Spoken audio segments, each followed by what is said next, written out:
Hello, I am Maricea Rivera, and I work with the Disability Resource Center at the U of A. And I'm just going to talk a little bit about sort of the services we can offer to students. And if you have any questions, you can feel free to type them, but we're probably not going to answer them until the end of my presentation and the following presentation, which is the SALT Center.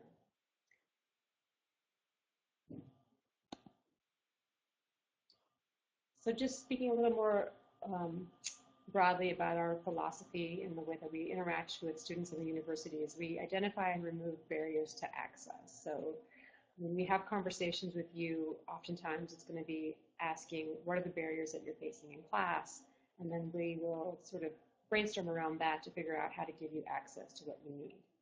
There are 5 access consultants on staff that are willing to meet with you or call you and talk with you on the phone or via email to talk about anything that you're experiencing. And we are a resource for students, staff, faculty, and guests. So we're not only working with students, but we also do a lot of outreach to faculty as well in terms of creating class content that is already accessible. And we also give access to guests who may be coming to the university for any reason, make sure that they also have access. And then just a neat tidbit, we have 6 competitive athletics teams, which I think is the most adaptive athletics teams in the nation. So pretty big office. We have a very welcoming environment. Since you guys are all remote students, feel free to call us at any time. Our main line is 621-3268. And then you can also email the general information email that's shown on the screen. If you have any questions about this talk or accommodations generally, it's a good resource and we'll get back to you right away. You can also connect with us via Facebook.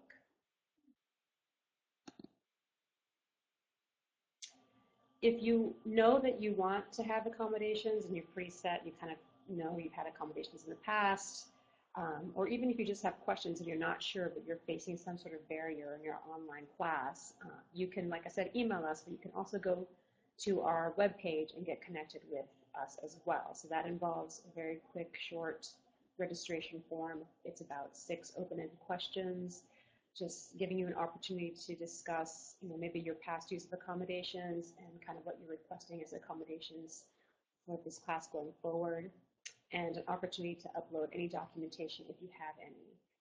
Don't let the documentation part of it deter you from registering with us. At some point we may ask for more documentation if you don't have enough, or if you don't have any, we might recommend some places to try and get tested, but at the same time, we don't want that to be a barrier. So if you feel like you're still facing a barrier, you don't necessarily have a documented disability, you can still contact us and ask us questions, and we may still be able to work with you. So the process to get registered with us is to go to the main webpage, is the drc.arizona.edu. And this is a great webpage generally if you have questions about what accommodations might look like at the university level, or anything else about that. And you'll notice at the top is a student tab. So you'll press that, and then once you get through that screen, you'll see in one of the columns, it'll say Connect with DRC. And that's the button that you'll press. So once you're registered with the U of A, you'll get your net ID and all that information. That's what you'll use to start our registration form as well and answer those 6 open-ended questions about kind of the barriers that you're facing. And after that point, you'll basically be registered with us, and an access consultant will email you and set up a time to either talk on the phone, or if you're comfortable doing it via email, doing it that way as well, and starting that conversation about what accommodations might look like for you. It's a little bit different, obviously, the kind of accommodations that we provide for students who are working solely online. And I think some of the more common ones that we deal with would be around testing. So a lot of your exams would probably be on D2L, timed exams. So we could have an accommodation that would be an extended time on some of your exams. And we'll work with you on that and the faculty as well, so that you're not having to have those conversations individually every time with your instructors. So when you're registered with us, we would act as sort of the liaison between you and the faculty to make sure that your accommodations are set up and that they're seamless throughout your time with the U of A. Another one would be maybe e-text, something that, obviously if it's all online materials, doesn't necessarily mean that that material is accessible to a text-to-screen reader. So some of you may be familiar with this, but it's basically some programs that will, if you highlight text online, it'll read it out loud to you. So we could work with faculty to make sure whatever readings that they put on as part of that class, make sure that they are accessible to an e-text reader. So that would be another accommodation. Class notes wouldn't necessarily be as common, I think, in the online class because you'll have that opportunity to have notes there, or some of the lectures may be recorded, in which case you can stop and pause and rewind them and look at them as needed. But the online environment's new to our office as well, so I think that the most important part of it is, if you do get connected with us and you do want accommodations for your online class, that you communicate with us so that we can brainstorm and kind of deal with issues before they come up. So that being said, sort of this, the campus environment is going to be entirely new to you, and I think the part that may be different if you've had accommodations elsewhere, say in high school, the accommodations are things that you're going to kind of need to manage more and be more proactive about. So again, if something's not working, we're not going to know that because we're not checking in with you necessarily. So we need to hear from you, ahead of time as soon as you face a barrier that there's something going on, so you can reach out and do what's appropriate. And then, you can decide what accommodations you want to use for each class. So every class is a little bit different. You might find some classes that are already accessible, that the exams are designed such that you wouldn't need extended time because it's not timed, or the instructor designs an exam that's 20 minutes but gives the entire class 50 minutes to complete that exam. Again, that wouldn't necessarily be an exam you'd have to work with our office to take because it would already be accessible. So again, I think just the communication part of it would be the most important part, since you're not actually physically on campus. We'd like to hear from you as much as possible via email or the phone, whatever's easiest for you. And then just a little bit more information about how we communicate with faculty when we are setting up your accommodations. Again, I said that we kind of work as the liaison between you and the faculty. So if they have any questions about, maybe your accommodation specifically, we can help talk about that. When we do talk to faculty about accommodations, we never disclose any specific information about your disability. They have a login on our website where they can see all the students in their classes who are registered with the DRC and what their accommodations are. And again, no specific information about the disability. So that's the primary way that we notify faculty that you receive accommodations. So yeah, any sort of communication that is around your accommodations that you don't feel comfortable talking to them about, or you might have questions about, or they might have questions about, we're a good resource for communicating with faculty. And as I said, you can always email us, our general email address if you have any questions. And if you have any questions right now, I will take them in probably another 15 minutes or so. But first, we're going to go to the next presenter, who's going to be talking from the SALT Center.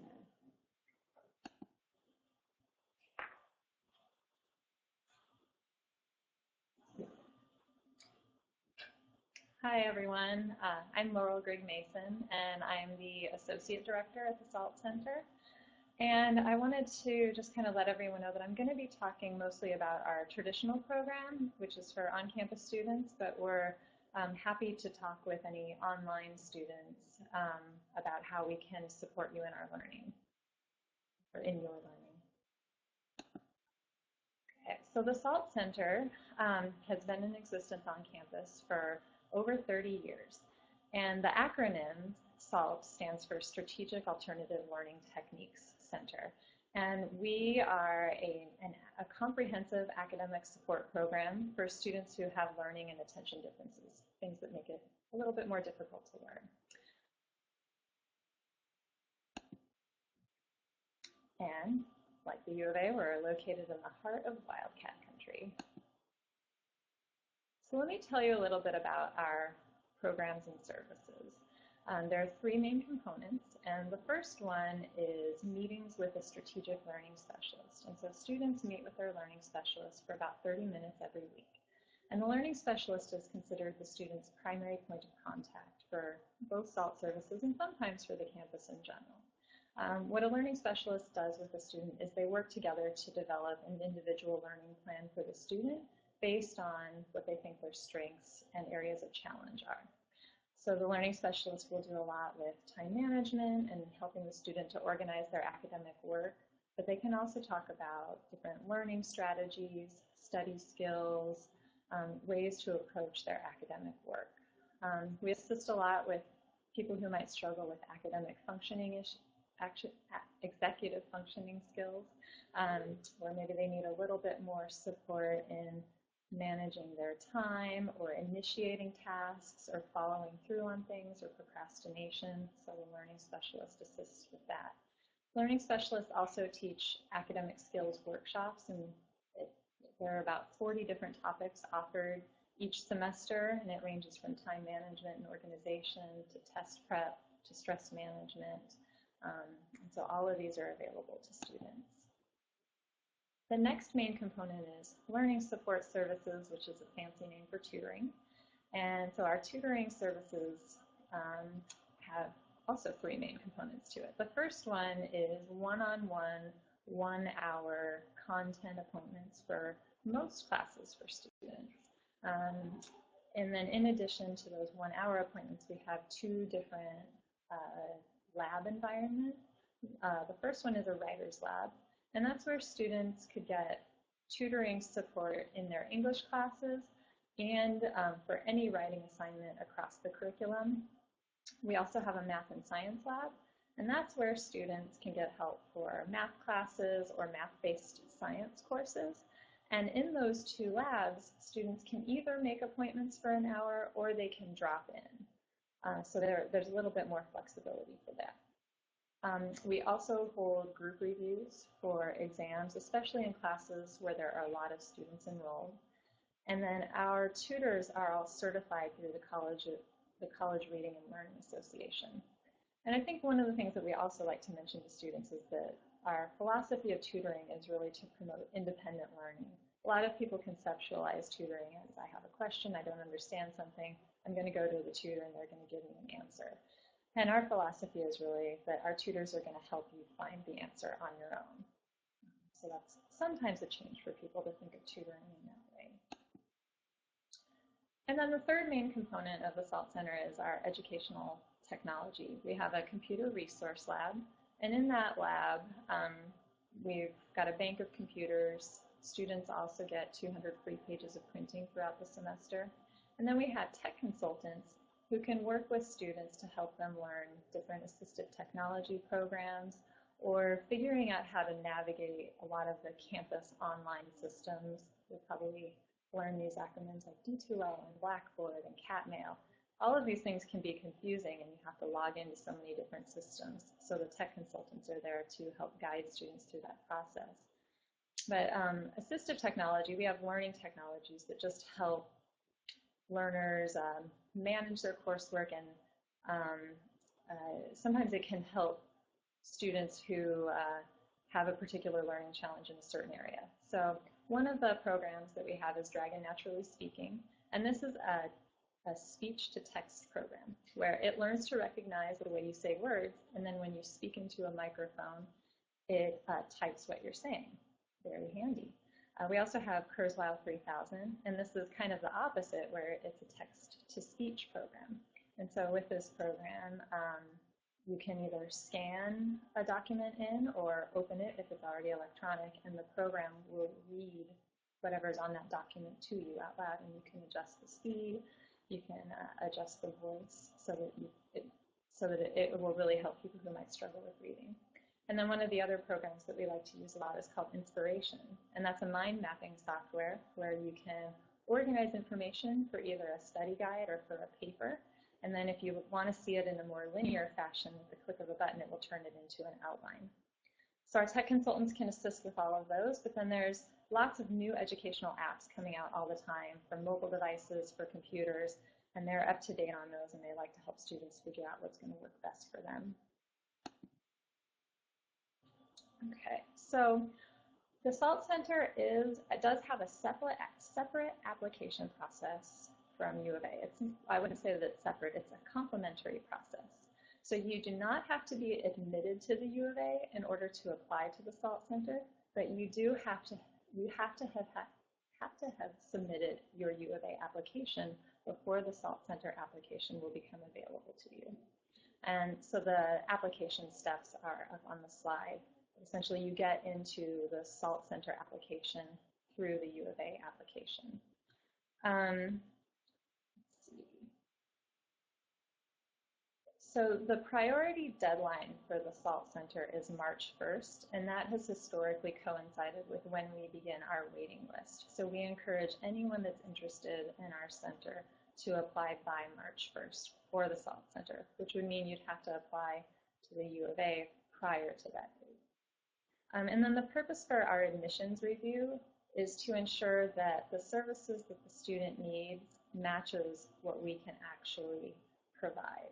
And each component of our application, you can consider it like a puzzle piece that helps us determine whether this is a good fit or not.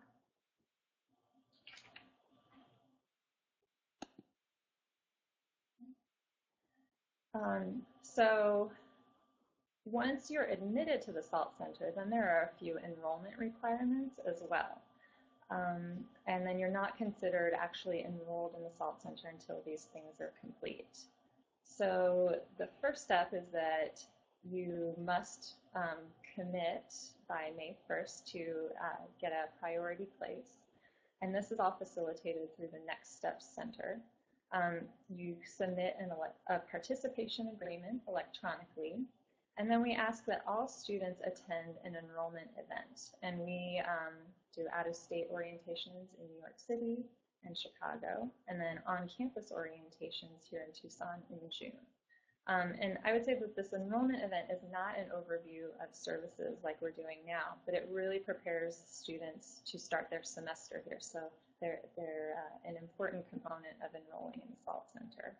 And then a student is not officially in the SALT Center program until all of these requirements are complete. But our admissions team is available to help students through all of these processes every step of the way. So we have a really great student ambassador team, and you can see their names and their class standing and their majors and where they're from on the slide. And this is a great opportunity for students. It's a leadership opportunity, a professional development opportunity. They end up talking to a lot of our prospective students about what it's like to use the center, to use the SALT Center, and to be a U of A student. And they're just such great student ambassadors for our center. And then this is the contact information for our admissions team. So if you have any questions, we encourage you to reach out through any of these methods. We definitely thank you for your interest in the program, and let us know if you have any questions.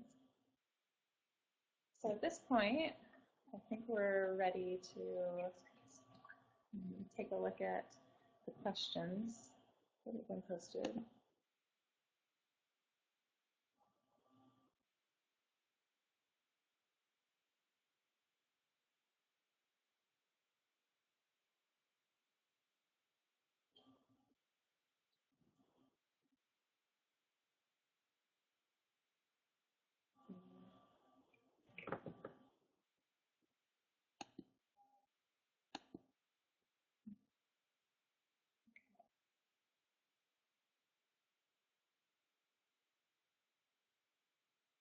So the one question is coming from out of state: how much of a support system can I get while adjusting to life at the university? And the great thing about the U of A is that there are lots of different ways that students can connect with programs and services to feel like they belong and to get the different type of support that they might need. So there are academic support services, there are lots of clubs and organizations. It really just kind of depends on what the student needs. We've got student services that provide every single type of need that a student could have, from counseling and psychological services, campus health, involvement opportunities, clubs and organizations, cultural clubs. I think it's all here. It's just a matter of figuring out which one is the most appropriate fit for the student.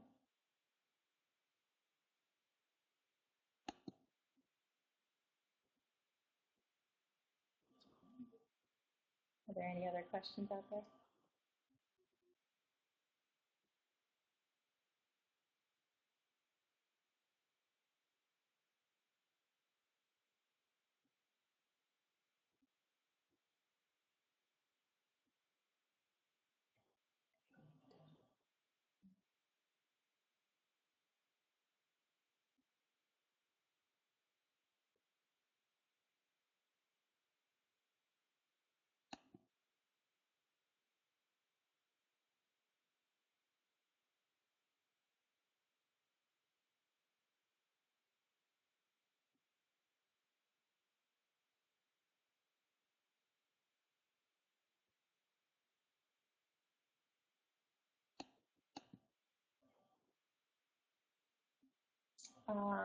There's a question about additional costs. I think that's a good question. And I want to point out that for the Disability Resource Center, there are no additional costs, but the SALT Center is a fee-for-service organization. We don't receive any funding from the institution or from the state, and so our entire center is run on student fees that we charge. And I would suggest that you go to the SALT Center webpage, which is at the bottom of the slide. It's salt.arizona.edu to get the most updated rates for whatever type of student you are. And if you're interested in the DRC, there's no timeline or time limit in which you can register with us. So you may find that you don't face any barriers until halfway through the semester. That's fine. You can register with us at that point. So there's no sort of deadline with which to register with us.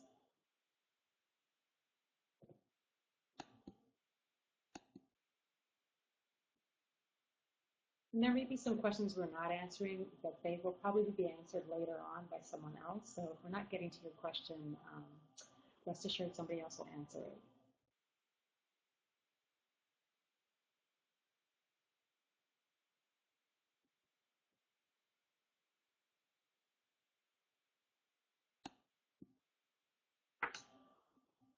Any other questions?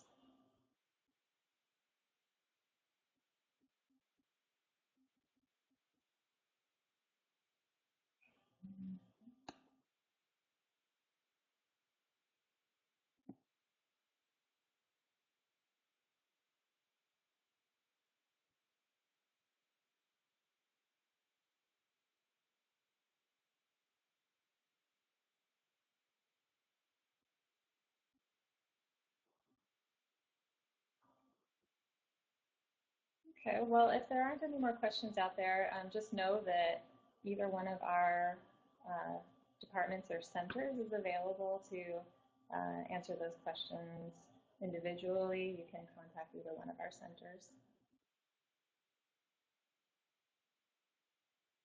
Okay, great. Well, thank you. Thanks. So much.